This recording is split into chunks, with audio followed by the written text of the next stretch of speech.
So today, lads, we're going to be talking, unfortunately, about the Sophie Cunningham situation. How easily can a carefully constructed reputation be torn to shreds by a whisper, a lie, especially when that lie is amplified by voices that are supposed to champion truth? It's a chilling thought. And tonight, we're diving deep into a situation that serves as a stark, unsettling case study. The recent firestorm surrounding WNBA star Sophie Cunningham. This isn't just about a rumour, it's about how a fragment of information nestled deep within a legal document was allegedly ripped from its context, twisted and unleashed with devastating effect. We're going to expose the mechanics of this apparent distortion, explore who might be pulling the strings, and ask what this disturbing episode reveals about the increasingly treacherous landscape athletes, particularly those in the WNBA, are forced to navigate. Buckle up, because the truth behind these headlines is far more calculated than you might imagine. What the lawsuit was, there is a person who is suing somebody who works for the Phoenix Mercury. And in the lawsuit, as like a part of the lawsuit is that this person they're suing actively tried to basically sabotage the workplace. And as part of the sabotage, apparently this person trying to sabotage the workplace started a rumor that Sophie Cunningham had a relationship with the CEO of the Suns. So the person who started a rumor was being sued and part of it was because he started that rumor. And it was in the lawsuit that it was a rumor. I mentioned this plenty of times. It is in writing that it's a rumor. But people literally cut out the line of what the rumor was, not saying, basically, I can't remember, I'm paraphrasing, but it was like he went around telling everybody. The origin of this whole mess lies within a legal battle, a lawsuit involving an employee connected to the Phoenix Mercury, Sophie Cunningham's own team. Now, court documents can be dense, filled with jargon, but sometimes a single detail, if misrepresented, can ignite an inferno. In this particular lawsuit, the person being sued was accused of actively trying to sabotage their workplace. As part of the evidence detailing this alleged sabotage, the lawsuit mentioned a rumour that this individual had started. A rumour concerning Sophie Cunningham and the CEO of the Phoenix Suns. Here's the absolute crucial part, the part that seems to have been conveniently lost in translation by some. The lawsuit itself explicitly identified this as a rumour, a piece of malicious gossip initiated by the defendant as part of their campaign to disrupt the workplace. It wasn't a validated claim against Cunningham. It was an example of the defendant's alleged bad behaviour. The document, in essence, was saying, look at the nasty, untrue things this person was spreading to cause trouble. But what happened next is where this story takes a truly sinister turn. It appears that certain individuals, perhaps with specific agendas, zeroed in on that single line mentioning the rumour. They allegedly extracted it, like a venomous spider from its web, but left behind all the crucial surrounding threads of context. Gone was the explanation that this was a rumour. Gone was the part clarifying it was an example of workplace sabotage by someone else. Gone was everything that painted the true picture, that this was false information documented within a legal filing as a lie spread by a disgruntled party. What remained? Just the raw, damaging accusation, presented almost as if it were a fact, a legitimate finding from the court, rather than what it truly was, an example of the very slander the lawsuit was condemning. This wasn't just a misreading. The precision of the alleged omissions suggests something far more deliberate. It's like taking a sentence that says he was falsely accused of theft, and only reporting he was accused of theft. The meaning is not just altered, it's inverted. Facing this sudden, unwarranted assault on her character, Sophie Cunningham had no choice but to speak out. Her public statement was a masterclass in grace under pressure, yet it was heartbreaking to read.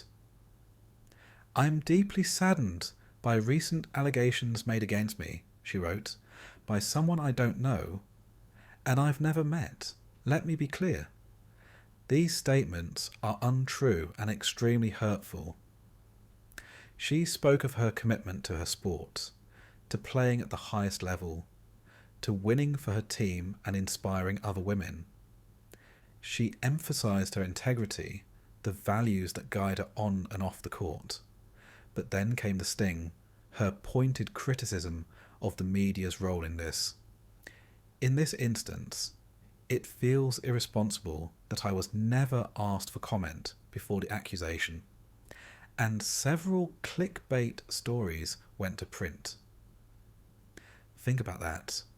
A professional athlete blindsided, her name dragged through the mud, all because it seems the allure of a scandalous headline outweighed the responsibility of basic journalistic due diligence.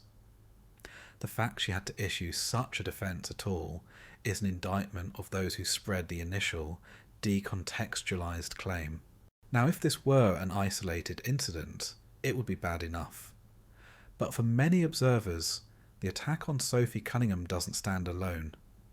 Instead, it echoes a deeply unsettling pattern, a shadow that seems to follow anyone closely associated with WNBA phenom Caitlin Clark.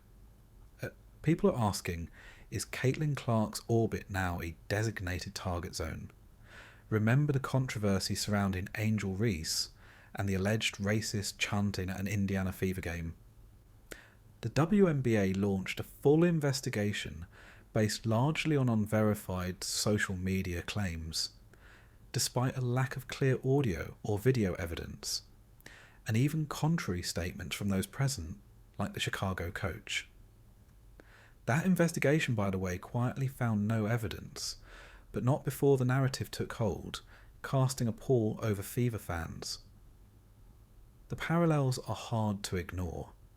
Unverified or decontextualized information is amplified, reputations are damaged, and often the targets are individuals connected, even tangentially, to Clark. Sophie Cunningham isn't even on the Fever. She plays for the Mercury. But she's friends with Clark. They support each other publicly. Is that now enough to paint a target on your back? The question hangs heavy in the air. Are we witnessing a coordinated effort to undermine not just Clark, but anyone who benefits from or supports her meteoric rise? This brings us to the role of the media, or at least certain segments of it. When does reporting cross the line into an outright attack? If the allegations are true, that information was deliberately stripped of context to create a false and damaging narrative, then we're not talking about a simple mistake. We're talking about potential journalistic malpractice, a severe breach of the public trust. As Sophie Cunningham herself pointed out, the failure to even reach out to her for a comment before publishing such explosive allegations is a glaring red flag. That's journalism 101. You hear one side, you seek out the other. The absence of that basic step fuels suspicions that this wasn't about uncovering truth, but about launching a predetermined narrative.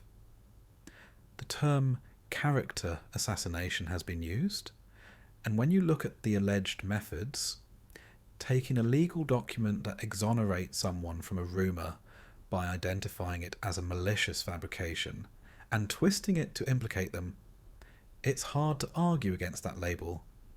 It's a calculated move designed to inflict maximum damage with minimal regard for the facts. So, the million-dollar question: why Sophie Cunningham? Why now? If this was a deliberate smear, what was the endgame?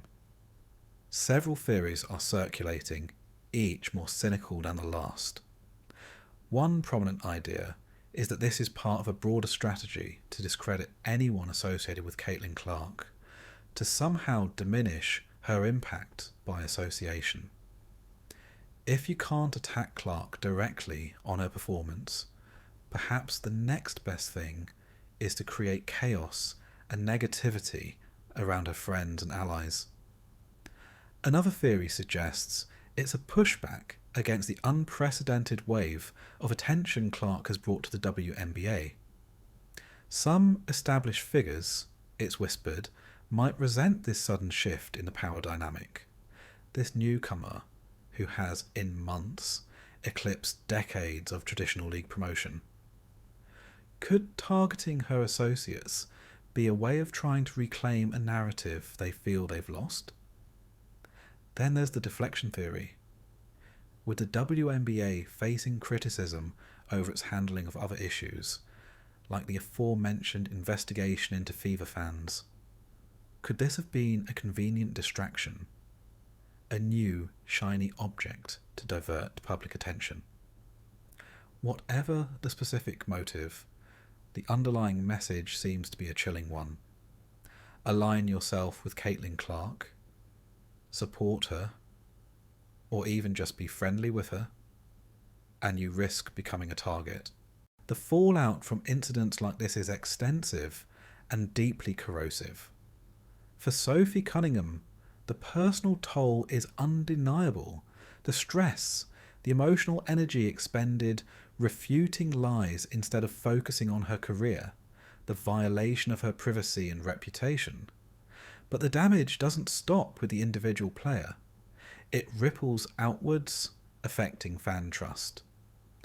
When fans see what appears to be blatant manipulation of facts by media sources, their faith in all sports reporting can erode. They start to question every headline, every story. And what about the WNBA itself? The league has been vocal about creating a no place for hate, a safe and supportive environment. But how does that reconcile with a situation where one of its prominent players is subjected to such a public and, by all accounts, baseless attack, apparently originating from within the media ecosystem that covers the league? It risks making the league look either powerless to protect its players or, worse, indifferent. At a time when the WNBA is experiencing a surge in interest, largely thanks to figures like Clark, these internal feeling conflicts and accusations of media-driven takedowns can seriously undermine that positive momentum, painting a picture not of a thriving, supportive community, but of a league struggling with toxicity. This inevitably leads to questions about leadership. Where does the buck stop?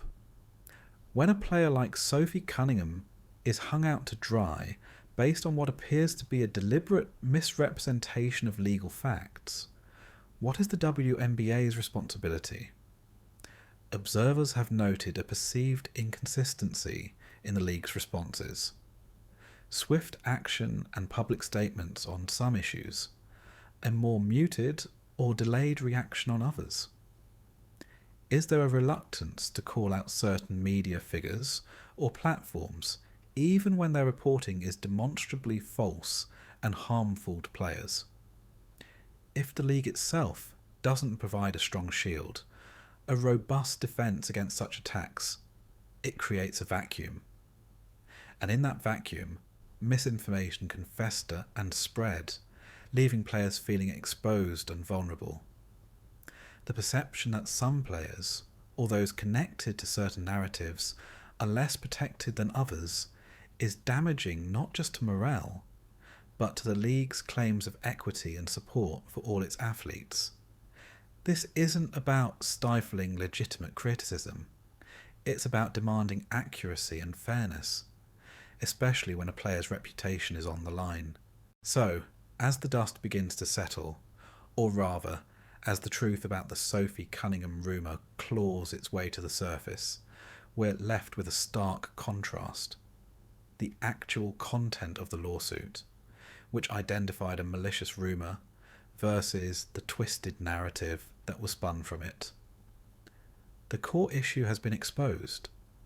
This was not a legitimate accusation against Cunningham, but a fabrication documented as such. Yet the critical question remains: will there be any accountability? Will the outlets or individuals who allegedly propagated this falsehood, stripping it of its vital context, face any consequences for the damage inflicted?